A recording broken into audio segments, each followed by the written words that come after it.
another question about the layered material. Do you have any theory as to why they're laying this material and how thick the layers are? Because you said it's 30, yeah. you said it's 36 rather, you because get- DeLong is saying 80, but you're saying it's only...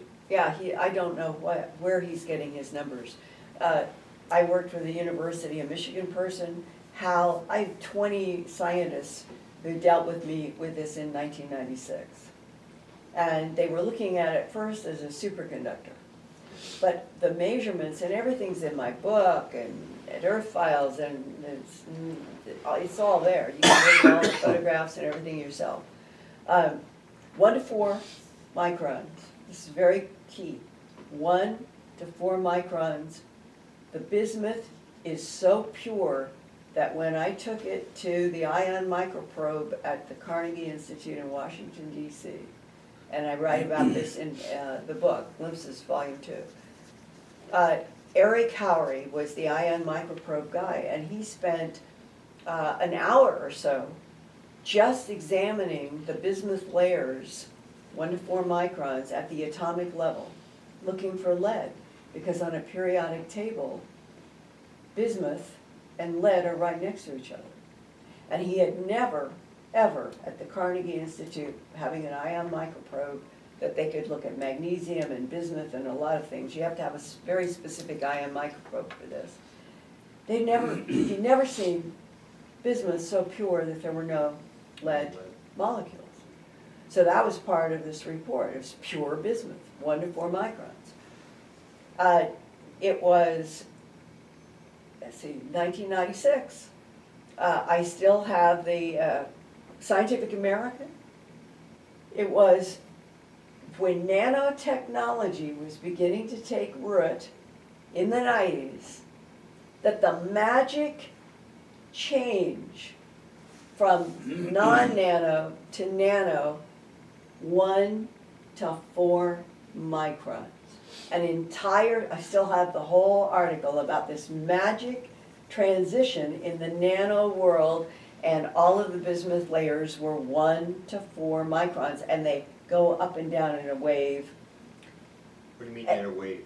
They actually have, and we've investigated this, and Howe, the first time he had it, was maybe what we've got is something that it was made to resonate with a very specific magnetic field that could be either static or dynamic, and that's what Howe first investigated.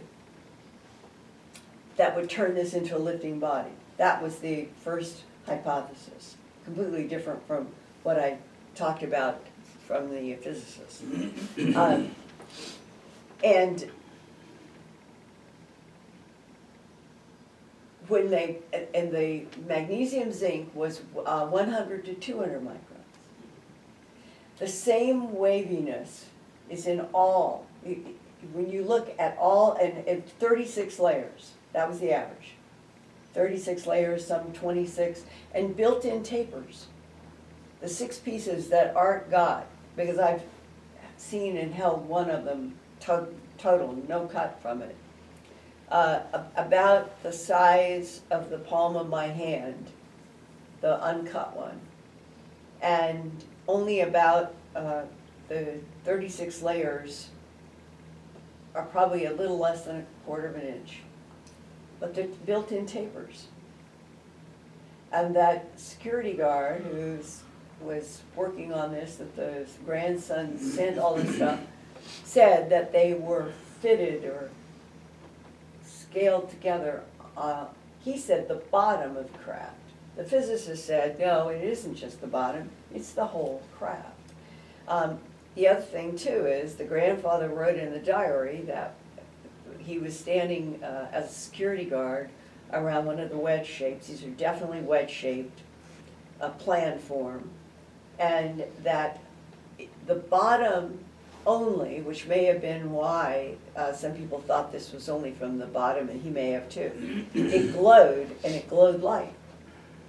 And they measured it at the time at the security. They said it glowed for 3 hours. Well, the physicist has answers about now what they understand, why this all works. But he said, we can't make this, Linda. He said, I don't care who you're dealing with. I don't care who Jacques Delay is dealing with.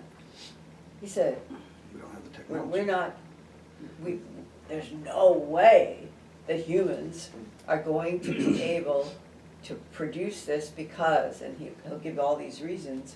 And if we're dealing with something that has mono, we talk about mono gold, mono-iridium, that has been specifically placed at an atomic level, and that is what makes the aluminum skin, it's the iridium in it, that is doing something with the outer skin, which has the bismuth magnesium in it, and that all of that together is what makes gravity go away.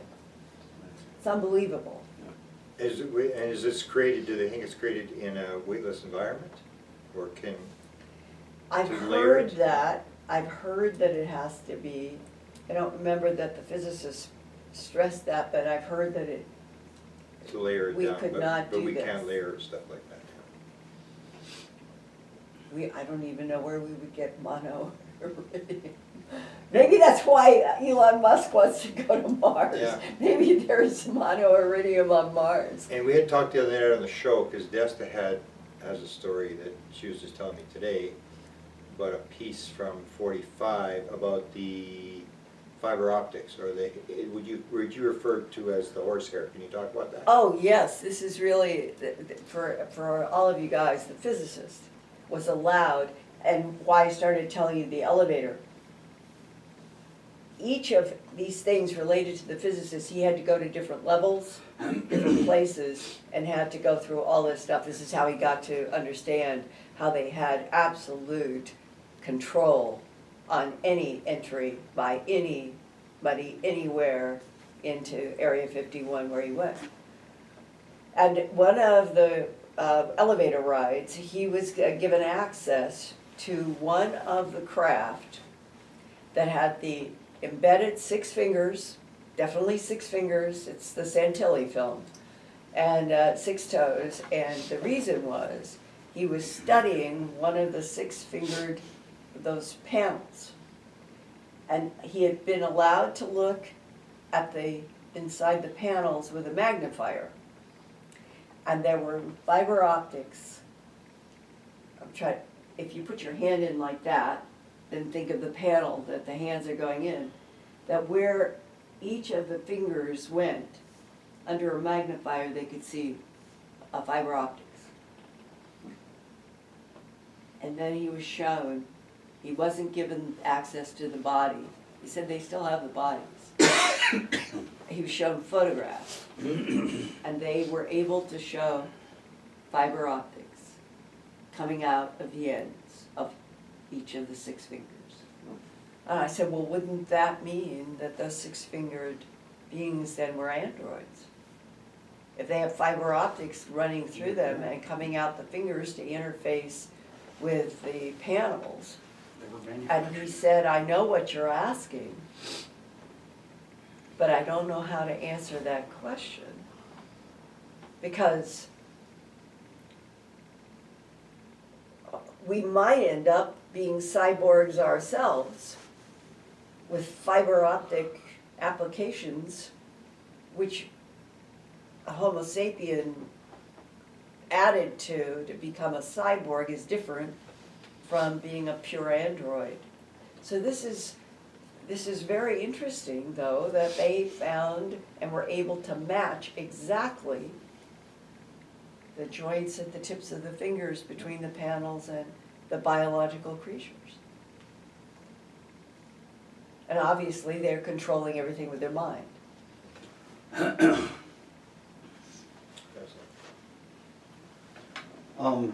And why haven't we heard about 6-fingered, 6 toes since Santilli? Yeah, it's much rarer Yeah. than the 4 fingers. And then the in 3 Genesis, fingers. they talk about 6-fingered Nordics. giants. Isn't there a Nordic class that was supposedly have 6 fingers, 6 toes? I don't remember that. This is so complicated.